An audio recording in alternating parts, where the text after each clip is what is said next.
Thank you so much, Mr. Chair. Senator Britt, we were talking earlier, and I made the comment, I want to state it on the record, that you've got an automatic place in heaven for having to carry Senator Tuberville.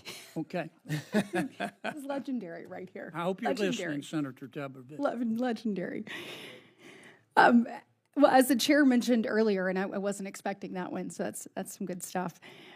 Your department covers everything from basic research to advanced nuclear reactors to grid security. I mean, the work that you do affects Americans every single day. When we're looking at that, and this kind of piggybacks off of both of the questions that have been asked previously, but I want to talk about China and where they are specifically with their embrace of nuclear generation.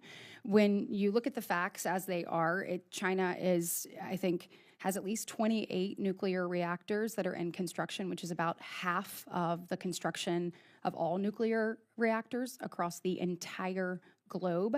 We look at what they're doing. We know they're working to undermine us. To me, this is very similar to what we saw in the manufacturing space. They're using political and economic leverage to ultimately manipulate and get ahead.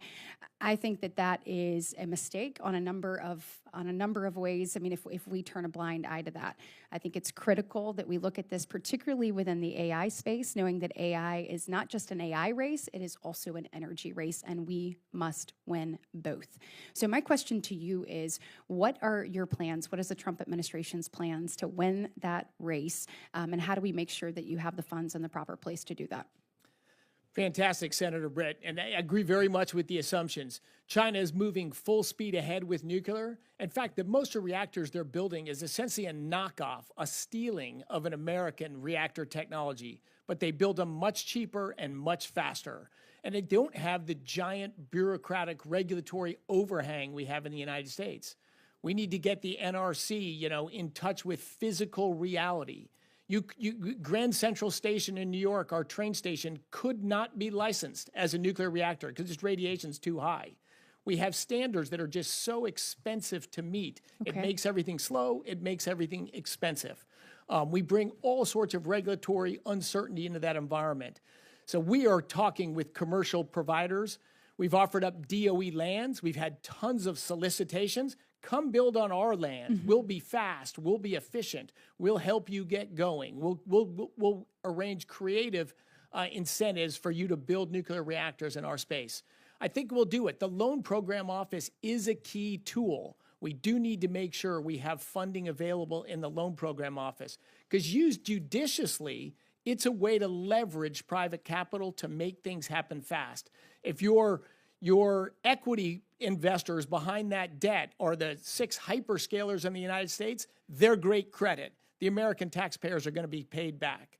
Alternatively, in the last administration, the Loan Program Office in its 15-year history lent $43 billion. Wow. In the 76 days since Election Day to Inauguration Day of the new president, the previous administration lent or committed $93 billion. 2.5 times the 15-year total. You're kidding me. Tell me that time frame again. 76 days from Election Day, when Biden lost the presidential election, to President Trump's inauguration. In 76 days, that is absolute days, insanity. They lent or committed $93 billion.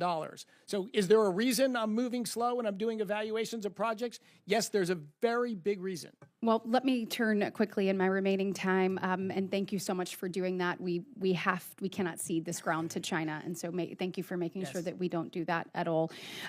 In December of 2020, DOE selected a team led by Southern Company in Birmingham, Alabama, to lead the molten chloride reactor experiment, MCRE, in partnership with DOE. Developing this new type of nuclear reactor is transformational to that next generation nuclear energy and that type of leadership that we need to see across our nation. The MCRE program is going to deliver the world's first fast spectrum salt reactor to support the administration's goal of unleashing American energy dominance and to achieve world leadership in nuclear energy. Further, MCRE is the first demonstration of a reactor technology that can revolutionize the commercial shipping industry and serving as a catalyst for restoring American maritime dominance throughout floating nuclear power plants and U.S. flagged large commercial ships. So this project supports scalable, deployable, and transformational American nuclear energy. Given that strategic value associated with this critical advanced reactor demonstration project, will you commit to support this project and to continuing to work that it has successful reactor operation and will be executed during this administration? A super exciting project. I can't commit today to any specific project because I very carefully assembled a team of people, of leaders that are evaluating honestly and objectively all of these projects and going full steam ahead on ones that deliver affordable, reliable energy and have a reasonable chance of success. Well, good. I hope you will take a look at this. We're really proud of the work that's being done, and I think that you are going to be very pleased with what you see. And in my last few remaining seconds, I just wanted to ask about grid security. So when you're looking at the chair and I, we live in Gulf Coast states, and so hurricane season is upon us. When we're looking at what's happening, with the grid, obviously making sure it's protected not only for natural disasters but national security disasters. What are y'all doing to ensure that reliability and protection? It's a key issue. It is a vulnerability of our country. Our grid is very distributed. A lot of it's very antiquated. It's very easy to attack our grid, and we are being attacked all the time. And I think there's more sophisticated attacks possible that have not been launched against us yet, but it could be an adversary waiting for the right time. In fact, one of the meetings I had right before coming here was with... Land the plane for me, Mr. Secretary. We've got to move on here. Yeah. I agree with the problem. We are working on it, including today. Excellent. Thank you.